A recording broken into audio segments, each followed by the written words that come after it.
Hi guys, this is Alaya Jan and welcome back to my YouTube channel. So for today's video, may tanong sa atin si Beverly Pohas. Ayan, mega love shoutout sa'yo. So ang tanong niya kung paano nga daw ba mag-interview ang mga agency sa Hong Kong. So bago ka makakuha ng employer is kailangan dumaan ka muna sa agency ng Hong Kong. So sila yung mag-aano sa'yo kung pumasa ka sa interview nila. Tsaka ka ngayon magkakaroon ng chance na makakuha ng employer. Kasi sa kanila, pumupunta yung employer para mamili ng mga helper na gusto nilang i-hire. So, kailangan importante na ma-hire ka muna ng agency sa Hong Kong bago ka step by step yan bago ka magkaroon ng employer. So, ano nga ba yung mga tanong? Unang-una guys, tatanungin ka nila about your personal information. Pangalan mo, ilang taon ka na, kung single ka pa ba, kung married, ganyan,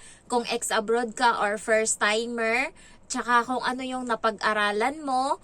Ayan, kung ano yung baka meron kang graduate ka ng ganito, mas advantage kung may college degree ka kasi mas gusto yan ng amo. And then next is, plus na rin yung magaling ka mag-English kasi kailangan yon kasi tayo naman ng mga Filipino, hindi tayo magaling magsalita ng Cantonese. So, advantage kapag marunong kang mag-English kasi yun yung kailangan nila para sa mga bata. Kasi yung mga bata dito, tinuturuan talaga nila ng English. Kaya plus yun kapag marunong ka or magaling ka. Next is, tatanungin nila, hindi na nila tinatanong yung pangalan ng nanay at tatay mo. Sa'yo na lang kung gusto mong sabihin. And the next is kung ano yung background mo sa Pinas, kung ano yung trabaho mo, ganyan. Kung wag nyo nang sabihin yung ibang trabaho nyo, focus kayo sa trabaho nyo as a domestic helper sa Pinas. Kahit wala kang trabaho na ganon, magawa-gawa ka na lang. So, mag-invento ka. Dapat mga 2 to 3 years or 2 to 4 years yung ano mo sa Pinas, background mo na bilang domestic helper, and i-explain mo doon kung ano yung trabaho mo doon, ano yung inaalagaan mo, ano yung duty mo, my duties and responsibility as a domestic helper in my previous employer is like this or are like this, ganyan. Tapos sabihin mo dyan, ironing, cleaning clothes, ayan, cleaning the house, deep cleaning. I also secure the cleanliness of the toilet and kitchen kasi yun yung priority, kasi yun yung mabaho. So kailangan kapag tinanong kayo, ano nga ba yung part ng bahay yung kailangan mas maigi or mas i-deep clean mo? Ang sagot nyo dyan, unang-una is toilet.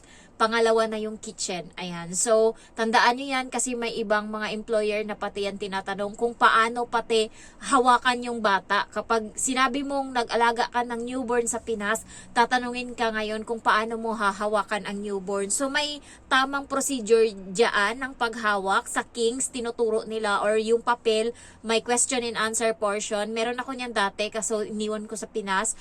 Ano siya, questionin ka kung paano mo i-handle or hawakan yung bata na newborn. So, nakalagay doon, first is gantuhin mo siya, ganyan, ganyan.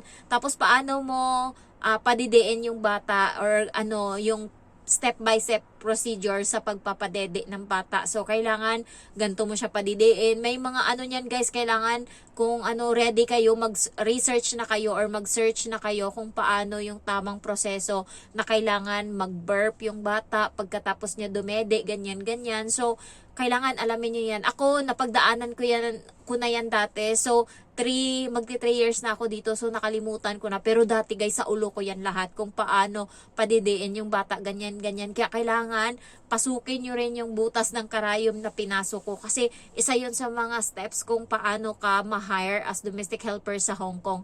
So, next is, dito na tayo sa pag-base kung ano yung mga tinanong sa akin pa. Tinanong sa akin kung magaling ba ako sa mga appliances sa bahay.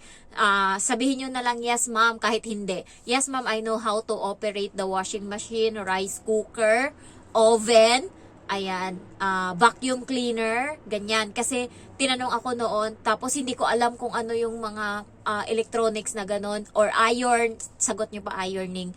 So, iron. So, tapos tinanong ako ng agency, do you know how to use vacuum cleaner? So, priority yan kasi karamihan dito, sabihin nyo lang oo. Kasi pagdating naman dito sa Hong Kong, tuturuan naman kayo ng amo nyo kung paano gagamitin yung mga appliances nila. Pwede nyo silang tanungin.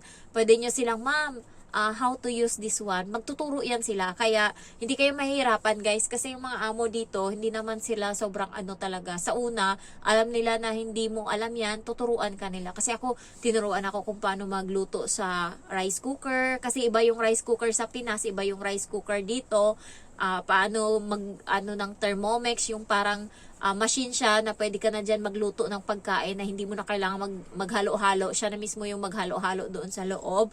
Oven, ayan. Tapos, pressure cooker, ganyan. Tapos, vacuum cleaner, yan, yung mga ganyan. So, pag tinanong kayo, oo ng oo lang yung sagot nyo kasi importante yon. Next is, ang tinanong sa akin, nakalimutan ko na tapos ni-reset ko kasi yung cellphone ko. Meron sana ako ng interview talaga actual na ano. Sabi ngayon sa akin ng agency, patingin ng ngipin mo. Sabi niya ganun sa akin kasi nakamas ako nung time na yon kasi medyo COVID pa nung time na yon. So, tinanggal ko yung mask ko and then patingin ng ngipin. Una, ginanon ko talaga yung ngipin ko para makita niyang buo pa nung time na yun yung ngipin ko. Ngayon may sira na. Isa. So, sabi ko ganun.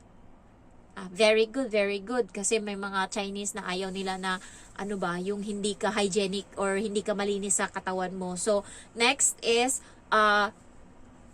tatanungin ka nila kung okay lang sa'yo na ganyan, okay lang ba sa'yo na yung day off mo is hindi Saturday, hindi Sunday. Yes, ma'am, ganun ka lang. And tatanungin ka nila kung marunong ka bang mag-alaga ng aso, ganyan, sa mga ano-ano. Yes ka lang ng yes. Oo. Kahit hindi ka marunong, yes ma'am, I know. Ayan, so, anuin mo naman kasi pagdating dito, tuturuan ka talaga. Basta oo ka lang ng oo sa interview. And then, ang tanong pa sa akin no, ng ano ko, ng employer ko, ay ng agency, kasi ilang beses akong na-interview. Apat na beses ako na-interview. Dalawa sa Light and Hope, isa sa Kings, isa sa Jedigal. Sa Jedigal mahirap. Nung time na yun, hindi ako ganun kagaling mag-English. Pero tinry ko talaga yung best ko. Yung tinatanong lang naman nila about sa background mo. About sa kung ano yung papasukin mong trabaho. So, kailangan ba na always, ilang beses kang magpalit ng bedsheet sa isang buwan? Sabihin mo 2 to 3, ganyan. Or 2 times or 3 times. May mga ganong mga techie na mga tanong. So, kailangan medyo may knowledge ka about pagiging katulong kasi plus points yun kapag nasagot mo lahat ng tanong niya. Ibig sabihin may alam ka. And then, ano pa ba? Next is, tinanong sa akin noon ng kung Diyos ko, nakalimutan ko na talaga. Basta tinanong ako noon kung may boyfriend na ako, kung ayan, kung may kaibigan ba ako sa Hong Kong or may kapamilya. Kung may kapamilya kayo sa Hong Kong or may kaibigan kayo, huwag niyo sabihin na meron. No ma'am, I don't have. So, ako nung time na yon, do you have any family working abroad? Sabi ko, yes ma'am. Tapos sabi niya, where? Sabi ko, sa Kuwait. Ayun. So, yun. Tinanong, okay. How old she is? Sabi ko, she is only 25 years old. And then, why did you want to work as domestic helper in Hong Kong? Plus points yan. Tinatanong yan kung bakit gusto mo sa Hong Kong magtrabaho. Because, first, tatlo yung binigay kong rason eh. First, Hong Kong, I didn't know or I didn't have any news about domestic violence happen in Hong Kong. So, I think it's safe for me as a domestic helper to apply in Hong Kong. Second is the salary is higher. So, I have a chance to save more. And also, there's a holiday every week. And the law, sabihin nyo, kahit wag nyo nang sabihin yung holiday sa Hong Kong, the law for domestic helper and employer is very, pantay ba? Nakalimutan ko na. Basta tatanungin yan sa inyo kung bakit gusto nyo mag-apply. Marami. And also, Hong Kong is very near to Philippines. So, I think, it feels like I was still working in Philippines because it was so near and also same time. So, I can talk to my family when it's my holiday. So, maraming rason kung bakit gusto mong magtrabaho. Basta ang sinabi ko lang noon, domestic violence, yung hindi ano dito na nananakit yung amo, sabi kong ganun. Kasi tinanong yun sa akin guys, and sabi ko, yun nga, malapit yung Pinas, tsaka yung oras is pareho. Plus points yun. So, tatanungin kayo niyan, tandaan nyo yan, tinatanong yan ng mga agency sa Hong Kong. So far, yun lang yung ano sa akin, yung tinanong sa akin. Tapos, ang dagdag na lang is may boyfriend ako. Ang medyo mahirap lang, maraming tatanungin kung ex-abroad kayo. Kasi nga, tatanungin kayo kung ano yung ano nyo doon, kung trabaho nyo, ano yung inaalagaan nyo doon. Yun yung mga anuhin, tatanungin sa'yo. Pero kapag first timer ka, medyo kaya naman. And guys, plus points kapag yung boses mo is, ganto sa akin, malakas. Kasi yung kaibigan ko, nauna siya sa akin sa interview pinauna ko siya. Yes ma'am, I'm like this. Yes ma'am, I'm like that. Sabi ko, anuhan mo yung boses mo, lakasan mo. Tapos hindi niya nilalakasan, so hindi siya natanggap.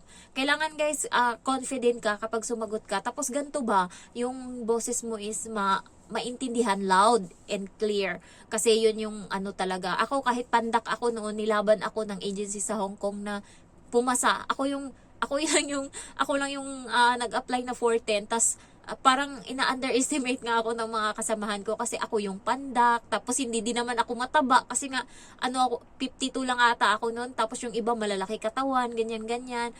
Pero pag guys, tahimik lang ako pero nag-observe ako kung ano yung mga tanong dun sa una, tinatandaan ko kasi yun din naman yung itatanong sa akin, kaya kayo observant kayo. Kapag yung mga nauna sa inyo, naririnig nyo yung mga sagot is ganito, ibig sabihin may idea na kayo kung ano yung possible na pwedeng itanong sa inyo. Kailangan hindi pwedeng kailangan independent ka sa lahat ng bagay. Kaya ako kahit tahimik lang ako, kunwari mumoy-mumoy lang ako sa gilid, pero nung ako na yung nasa interview, ay bongga, tahimik lang si ate. So dapat ganun, maging observant ka. Awa ng Diyos, lahat ng interview sa akin, pumasa ako lahat, wala akong nabagsak.